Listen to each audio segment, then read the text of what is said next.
Now, we also have the Texas case pending, which was kind of nobody knew that was going to be filed in advance in terms of the mainstream media. The broader public was not knowledgeable that case was being prepared by the state of Texas.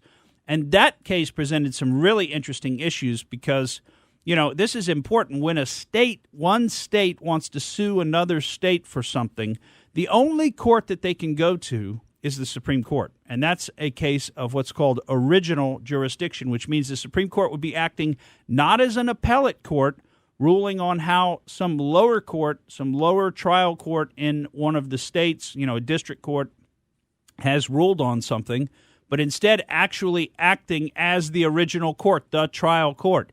Now, why is that? Well, because no state court and no federal court sitting in an individual state has the authority to decide claims between the states.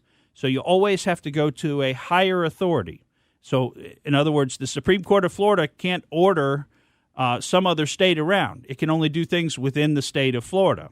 So you have to go to a higher authority, and the only higher authority that's above all the states is the Supreme Court. So that's the place where the case was filed. It got a lot of additional states to sign on. I don't know if it was 18 or 19, but it was almost 20 other states signed on. Well over 100 congresspeople signed on.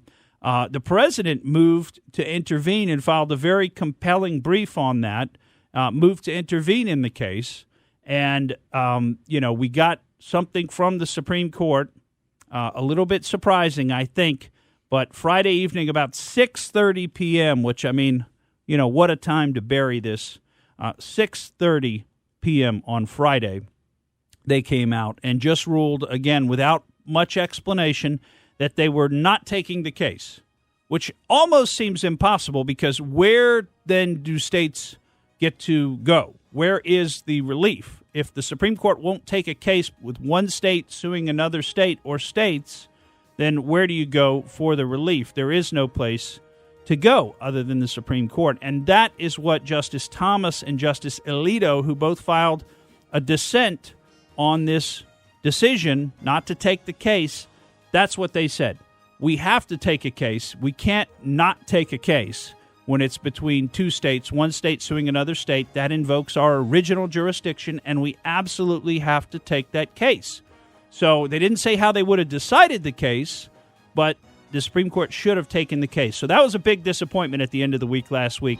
Thank you for listening to the Morgan Streetman Show. We hope you enjoyed what you heard, and if you did, please click like and subscribe to help us out. And remember that we recommend that you exercise your brain at least once a week.